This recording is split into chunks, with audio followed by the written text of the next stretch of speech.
Blessings, good evening to you all.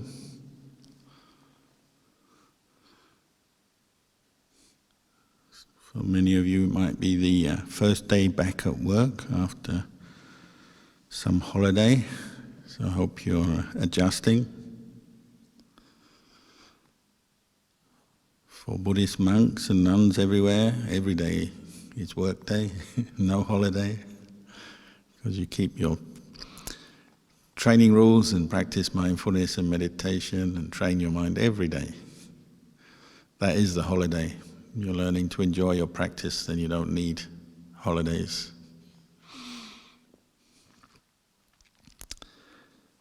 So, Mr. COVID still makes the headlines. If he was a celebrity, he'd be very rich by now. But of course, conditions change. Now Mr. COVID has a new nickname. Used to be Delta, now he's Omicron. Reaping havoc around the world. So we still need the Dhamma to help us, remind us how to practice in this unpredictable world. Last year it was all about lockdown and rules and how to manage that. Now it's how to keep afloat with the numbers of cases jumping every day to new records every day. If COVID was a sport, then Australia would be beating the world at the moment. It'd have the world record for the fastest rise in cases. Unfortunately, it's not a sport. It's just another Dhammaduta, heavenly messenger reminding us that we don't own this world. The world is subject to impermanence, causes and conditions. We say it's selfless, it's anatta. But we can use the Dhamma to deal with these problems and find some peace and understanding, I hope. So tonight is a Q&A session. Just a few questions have come in.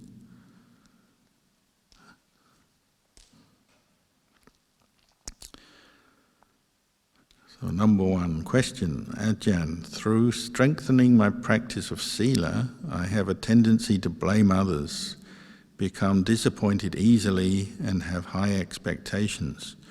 I realize I can become mean to the people I love, so one way of me solving the issue is by joining in with them and grabbing a beer as a way to be kind. I don't want to keep tightening and slacking 5 precepts without a wise solution any longer. Please help.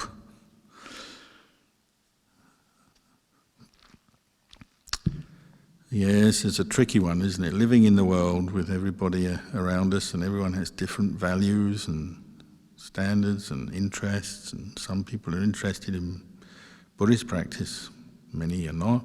Some people have a well-developed sense of virtue or morality, some people don't. Sometimes you just have to strike out on yourself, by yourself, whatever other people are doing. If it's something that you know is good, right, brings you good results, do it. And let others catch up with you or recognize what you're doing. I know it's easy to go that other way of sort of relaxing your precepts so you can fit in with others or join in some activities with others without being feeling you're being strict or Puritan, looking down on others because you're sitting there with your orange juice and they've all got their beers. We've all been through this. I certainly have. It's a long time ago now, but alcohol and drugs and intoxicants I don't have a very good memory of, to be honest. Just speaking personally, I don't think I could begin to remember the amount of suffering and pain I've seen happen to good people because of drink and drugs. That's just personally. My experience in the world wasn't very long as a layperson, but I continue to see it as a monk because you're often helping people pick up the pieces after the the effects of maybe sometimes very dramatic things like alcohol-fueled rage, abuse, violence, accidents, to more subtle, just people taking drink and drugs over a prolonged period of time. Maybe not extreme, but just done in prolonged fashion to the point where it just destroys their mind, their body, or at least damages their life. That's the sad side that even as monks you encounter, because sometimes people come to you and tell you about their story or their issues. As I said, the world has lost a lot of good people to drink and drugs. Simple as that. And that's, as I'm speaking from my own experience as well as just observing the world, and everyone has their own stories and experience. And I think if we're honest, it's generally not good. And just this question brings up memories of my youth. I can remember one Christmas, myself coming home from the pub with friends, walking along the road, and just below our house was on a hill, there's a terrible corner in the road where there are often accidents over and over again. And we're just walking along the sidewalk, and a motorcyclist had gone straight into the front of a red London bus and was lying there dead. His motorbike, for anyone who's into motorbikes, a nice Bonneville, big old English bike. So he's obviously a bike enthusiast. Sprawled across the road. It was a horrible scene, and everyone around was shocked. It was Christmas, so it's the last thing you think of at Christmas. And then went up into the house, and my sister and her boyfriend were sitting there, and I said, "Oh, did you know?" Because they were both motorbike enthusiasts at that time. This is 50 years ago, or just under 50 years ago, a long time ago now. And they're sitting there looking miserable. My sister was crying, and I said, "This guy he smashed into a bus and died. It's right there, right on the road." And they said, "Yeah, they said his name, it was their best friend. And they'd been drinking with him just a few minutes before, and he'd been driving his bike drunk and went straight into a bus and died there and then." He wasn't very old. And over again through life, stories like that. At times where you least expect it, somebody's drink driving and crashes and kills someone, hurts somebody, damages themselves, someone else. Fights. I've seen people, friends of mine, so drunk, two brothers smashing bottles over their head, trying to kill each other. Luckily they didn't.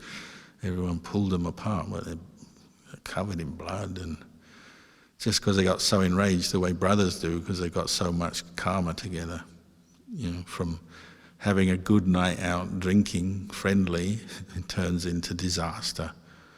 And the whole place is just, traumatized. These two people trying to murder each other for no good reason.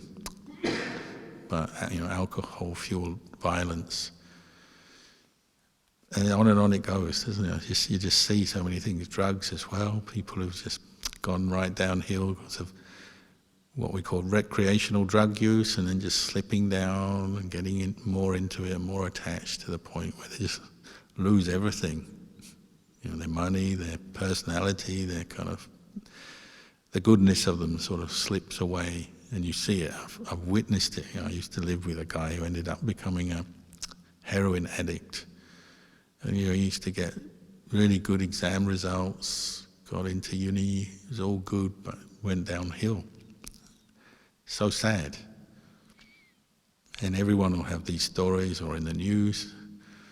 And there's also a lot of subtle damage that comes from prolonged use of alcohol, drinking every day, I've had friends who died from cirrhosis of the liver at the age of 30. That's it, that's their life gone simply by drinking every day, gradually damaging their health.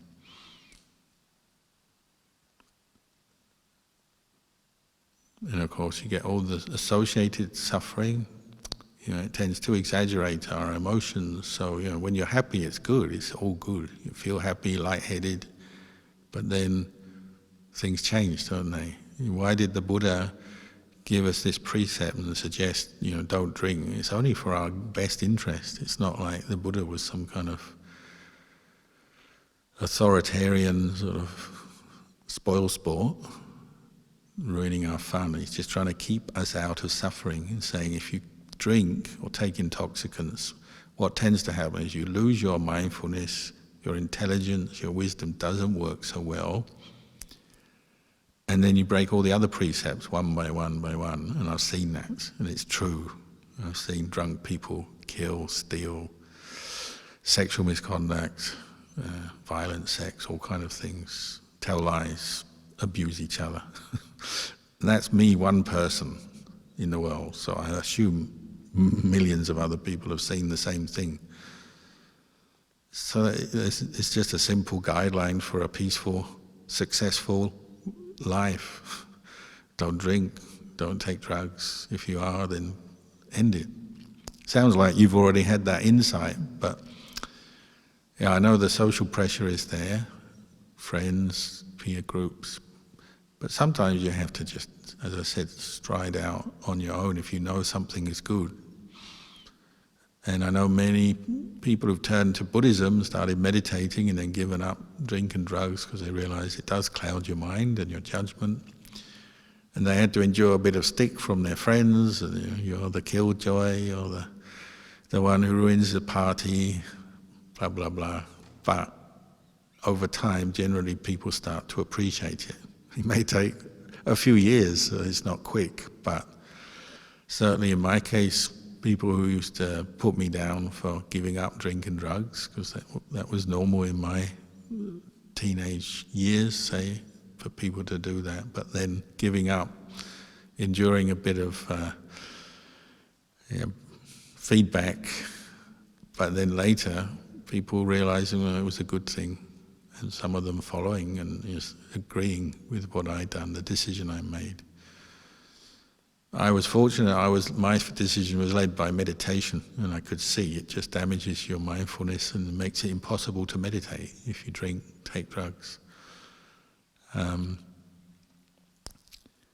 Other people, it's maybe just on faith, or they've got wisdom. Some people are just wise, and they just know this is not good for me. Health, physical health or mental health is going to suffer. Social issues, they consider it and they come to a conclusion, having given wise consideration to the issue. Some people they feel they haven't got the strength of mind to give something up, so they say, I'll go into a monastery then, I'll go and do a retreat or live in a monastery to help. A bit like spiritual rehab, that can work. But you really have to get up your own strength of mind, make your own decision, and decide to leave it behind. And whatever wisdom brings you to that decision, I'd say, is good. And endure a little bit of social comment, feedback from friends is fine, better than the damage that you might endure later from drinking.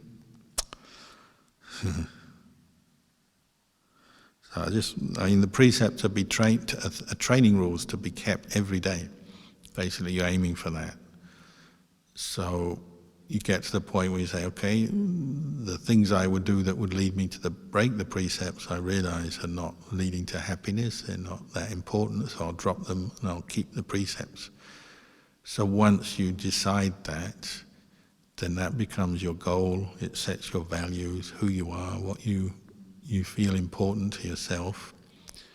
Even though other things are going on in your life, you come back to the 5 precepts every day, then you don't have this up and down in your behavior, the peaceful time and then the hitting the bottle again or going out partying again, and then the hangover or the regret or whatever it is, you give up that kind of back and forth in your behavior. Behavior becomes stable, continuous in a good way, if you commit to the precepts. And everyone has gone through this in one way or another, and it can be done. You just have to think it through, make your commitment, and give it up. And not just the fifth precept, whatever other precept is affecting you and you recognize it, whether you're flirtatious at work or whatever, whether you're a bit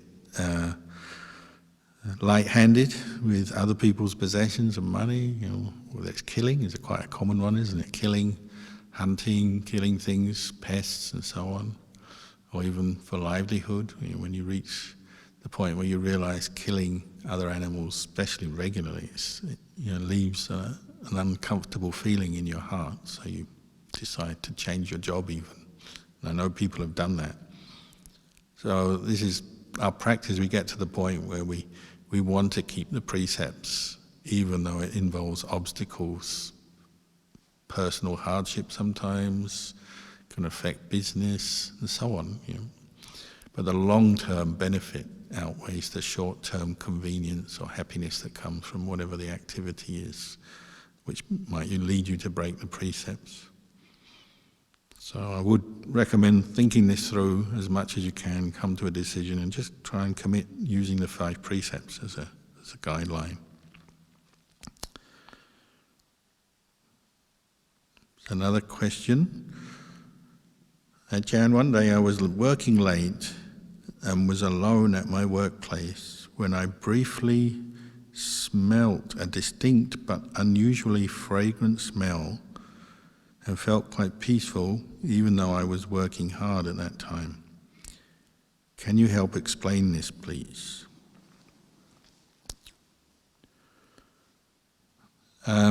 Well, this is very common in monasteries and places of worship.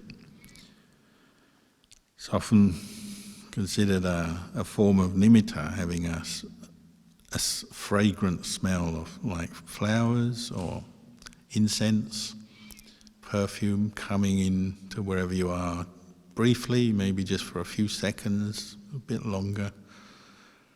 And there's this sort of question, where did that come from? If you haven't had that experience before, it brings up the doubt, and it stops you, doesn't it? You pause, you stop. Where was that? What's happening? Was that a smell? And you look around for the flowers or the incense, but they're not there. Especially if you're in a workplace, there's probably nothing like that there. So then, what is it? Well, if it's late at night as well, as I said, if it was in a place of worship or a monastery or a chedi, then you might not be surprised. It may be just that peaceful recognition. Maybe it's the presence of what we call devas, angels, heavenly beings coming to that place of worship, and one's mind is open enough, peaceful enough to sense that. So one gets a waft of the very fragrant smell associated with devas. Could be sound. So like last week during our retreat period, people were hearing the sound of monks chanting in the middle of the night in this hall. Even though there weren't monks that diligent that they were chanting at 1 a.m., 2 a.m. They may have been chanting at their kuti. Monks do that sometimes, but not in the hall. And yet people were here in the hall hearing monks chanting. So they asked me, Ajahn, who was chanting in the hall last night? So one explanation is devas, heavenly beings associated with a place. Could be your own mind. Could be your own mind just in a peaceful state, and your own sanya, your perception is coming up. Based on your peaceful mind state, you remember chanting, fragrant smells associated with wholesome places, Buddha statues, shrines, and so on.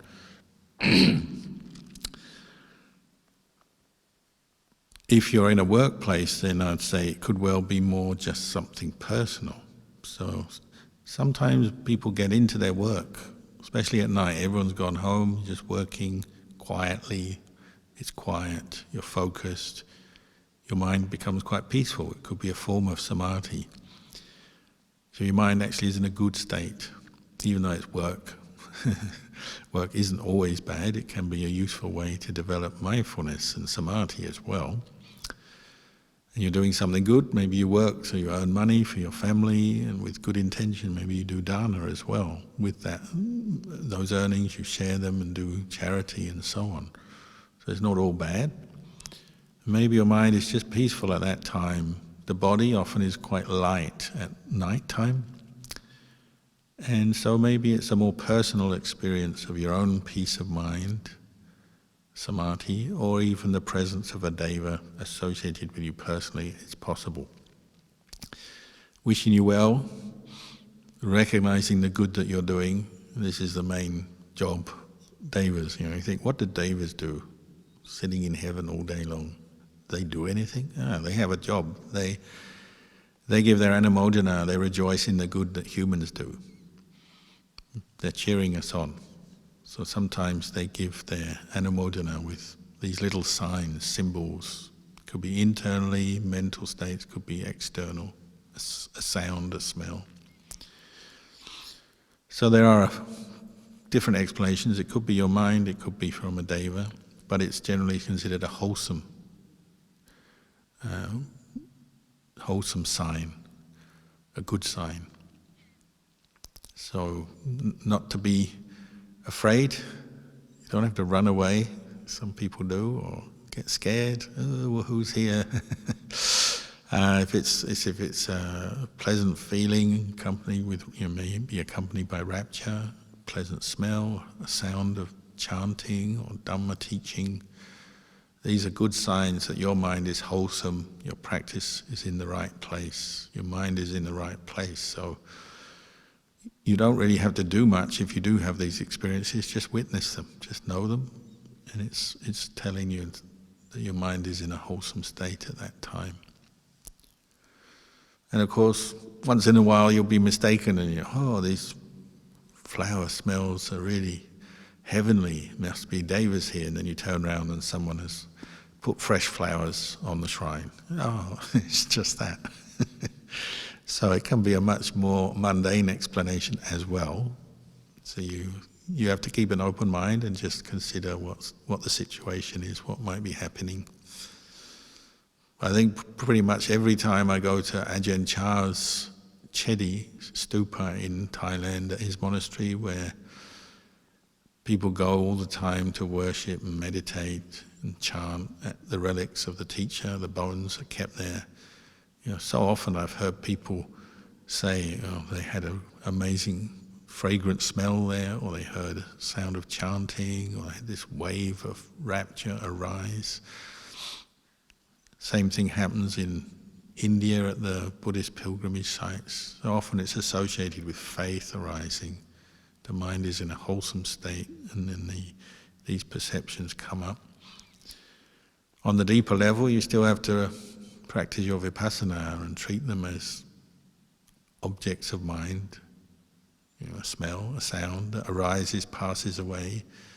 Ultimately, it's not a self, it's not a being, a person. If you're looking deeper, as you contemplate, you see they're just sense contact, sense impressions arising, passing away. On the conventional level, we say a person, a being, a human, a deva, whatever. On the deeper level, the ultimate level is just Dhamma arising, passing away. It's a mental object arising, passing away. And so we maintain our mindfulness and don't go into grasping or clinging to such an experience, building it up into a self, a person, my experience, because that's the basis for suffering, isn't it? So if you cling even to very auspicious signs and very powerful religious experiences, rapture, joy, if you cling to it with a sense of self, the Buddha said you're still going to suffer. Because where you cling, that clinging will be kind of challenged by nature, won't you? You say, this is me, I'm the one who experiences this smell or this rapture, and then it passes. So you've clung to it with this sense of self, this is me, this is who I am, this is what I identify with. Then when it passes, it changes. You may have that longing to get it back again. Your mind is not peaceful, it's longing for it, missing it, wanting more. Maybe someone else comes along and say, oh, you didn't have that experience, you're just making it up. Well, you might get some displeasure, anger. Yeah, what do you mean? And you argue over something. Sense of self does that, doesn't it? Clinging to self, identifying with the five aggregates, leads to different kinds of stress, suffering, for oneself, maybe even for others. So that's where we develop the wisdom and vipassana around even these more kind of religious experiences, states of calm, rapture, peace, heavenly sounds and smells, visual images as well, same. Ajahn Chah always used to remind everybody to be careful of images that arise, nimittas that arise, particularly during samadhi. Some people don't have many, some people do. Sometimes in dreams, sometimes you're in samadhi. If it's upajjhara samadhi, it's not in jhana, but in upajjhara samadhi, nimittas can arise. Sounds, taste, smells, visual images, see something and they're fascinating, they pull our attention. We think about them, we forget other aspects of the path. You know, the wisdom faculty can go to sleep. You may have samadhi, you may have an image arise of nimitta, but then the mind just goes to, I like that, that's good, I don't like that, what's that? The fascination, wanting more, waiting, anticipation. Some meditators come and they say, what am I going to see in my meditation? As though that somehow confirms that they're practicing in the right way, or it's the real thing if you see something. You know, the real thing is you just see yourself, don't you? You just see your mind, your body and your mind in the present moment. If your mind is bringing up an image, okay, but it's still just impermanent, not self. So be careful of these things becoming an end in themselves. They're not, they're just other images and passing phenomena to be observed, contemplated, let go. That isn't to say they're not good. They still be good, wholesome, but not to attach to them, not to cling to them.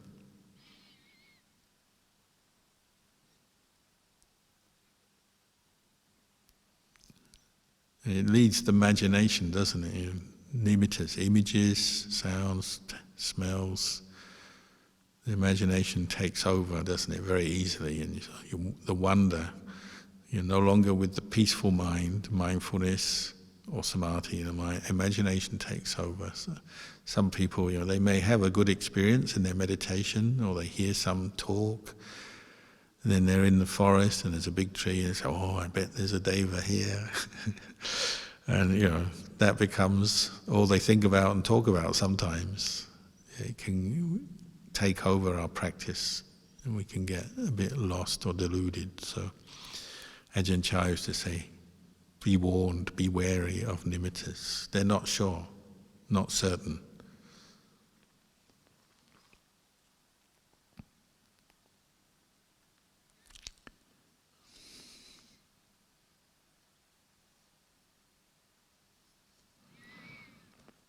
Question. Sometimes in my practice I get the feeling that life is meaningless.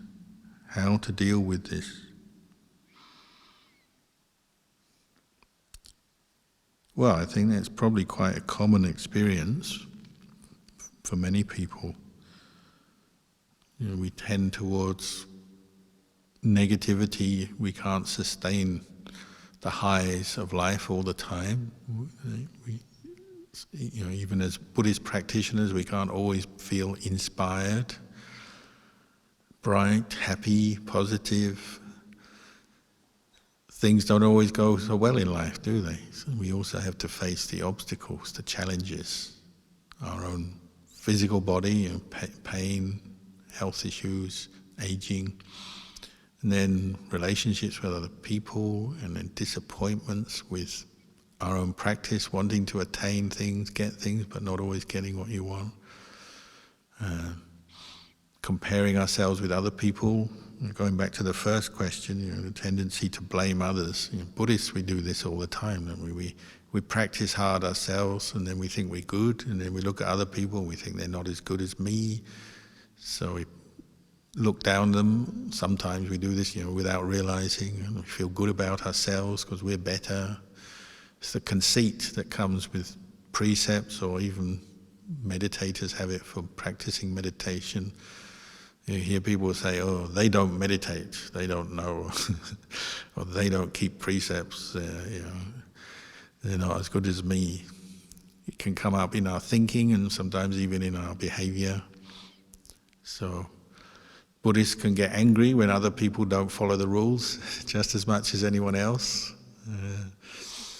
When you're on retreat and you're trying really hard to be mindful and you're not speaking and you're getting up early and sitting with pain and trying really hard and trying to keep the precepts and not having any fun at all. And then someone else is not as strict as you, they get up late or they talk a bit or they sneak away and use their mobile phone. And then you see the Dhamma police mind state come out and you become the world's worst Dhamma dictator, the world's Dhamma fascist dictator. Who are these people? We can do this really easily. So all the metta disappears, all the mindfulness and wisdom disappears, and we're just judging either them or sometimes we're judging ourselves. Oh, I'm hopeless, I can't meditate, I can't do dana, I can't get up in the morning, I can't do anything. Looking over at other people, they all seem to be having better time than me, they're all doing better things than me, more success than me. These are the habits of mind, aren't they? So one thing is just accept, okay, these things happen. This is the mind deluding us, the kilesas trick us, don't they? We fall into depression, disappointment sometimes, but then we come out of it if we keep watching. Nobody feels down or depressed or negative all day long. That's a delusion, another form of self-view, isn't it? Self-view. You view yourself as a failure or down or not successful in the things you want to succeed in, and you pick up on that as something very important to you, and so you keep noticing it, thinking about yourself until it becomes self-view. You just think about yourself in that way all the time. So you think, I'm down, I'm depressed all the time. But if you practice mindfulness and you're patient, come back to the beginning and say, oh, what's happening here? You question your experience, you look at it, you observe. Well, you'll notice you're not feeling like that all the time. These feelings come and go, don't they? It may be a habit that recurs, but there'll be times when you don't feel down, depressed, self-critical, self-judgmental. There'll be times when you may enjoy yourself or feel just normal, neutral. As you become mindful, you notice that as well as the times when you feel down, but you can see it's not the whole story. And of course we have our down moments and we make mistakes and we have negative states of mind, but we can also see them as impermanent and let them go because they're temporary. And the more you practice, hopefully, you're developing more mindfulness, awareness and wisdom. You can see that. So then the next time you fall into such a state of mind, you know it's temporary, it's not really a person or a being, a self. It's a temporary state of mind that's come up due to causes, conditions, it's there, and then it passes. And you can get an insight, even from when you're feeling lousy or suffering. And you can do that over and over again, and gradually you're undermining the habit of falling into states of negativity, meaningless, seeing what's wrong with yourself, seeing what's wrong with the world. Also, you have to support yourself. So if you tend towards negativity, self-criticism, or looking at the world in a negative light, we'll try not to feed that habit by always focusing on the bad things in yourself.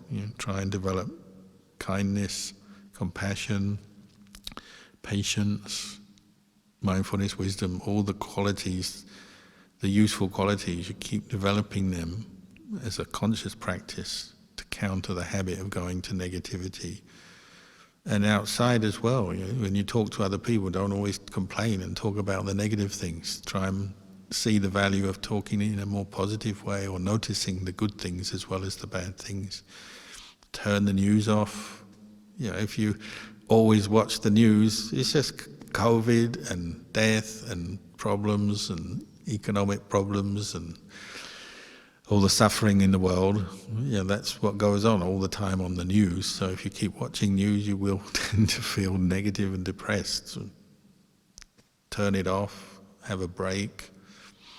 Same with the news that's coming from your mind. If it keeps, the mental chatter is still always negative, you have to find ways to have a pause. And if you press on with your meditation, you'll find more skill in calming the mind, letting go of the negative states, experiencing some peace. And then you've got something to compare. The peaceful mind is like this, the negative mind is like that. Which is better? And the peaceful mind. So I'll draw more towards that and bring that up more. And the negative mind, I'll keep letting that go. It's less meaningful, less important to me. Then this overall sense of meaninglessness might start to fade. Sometimes people in Buddhist practice, they have this, they hear the talks and what the Buddha said, the world is impermanent, nothing lasts, the world is full of suffering. So they start to, really feel that and incline towards that view, but it's still with some delusion and attachment. The Buddha is speaking of a very high place, a place of perfect equanimity, complete knowledge and understanding. So you can say the world is empty of self, or the world is full of suffering, but without suffering himself, because he's seeing it as it is. But you have to remember that the Buddha has developed all the skillful qualities of the path. So he has the happiness of samadhi, the happiness of sila. He's compassionate, he's developed compassion, he's helped people, and he does help people. There's many sources of well-being, happiness that balance his mind. So when he makes a comment on some aspect of people's behavior that is negative, causing suffering, he's not just being blindly critical, he's just pointing out with compassion that that kind of behavior leads to suffering, or desire only leads to suffering, so therefore abandon desire. He's trying to help us, and he's coming from a very high place, somebody who's completed the path, so he can say that clearly, honestly, without suffering. But we are still on the path, and so sometimes we say, abandon desire, all desire is wrong, bad, leads to suffering and attachment. So as soon as you see desire, I'm desiring again, I'm endlessly wanting things, or getting upset by other people. We're not yet at that higher place of equanimity and mindfulness and wisdom, so you have to be very patient and gentle in your approach so that you're not just falling into negativity or aversion, because that's not the same as wisdom. True wisdom is coming from equanimity, balance. And as we chanted just now, the equanimity of the peaceful mind, whether first from samadhi, but in time from wisdom as well, has seen both pleasure and pain, happiness and suffering for what they are, as conditions. And it's more with the place of mindfulness, wisdom, and ultimately the unconditioned. So the Buddha or noble ones, they don't fall into a sense of it's meaningless, they're just normal, but they know the way things are, but they don't get depressed by the sufferings of the world. They're in a state of normality.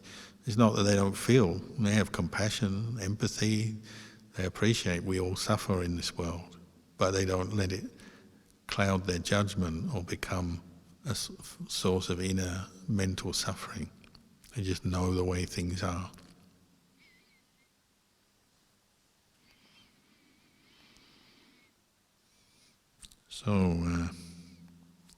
3 questions tonight, just giving you some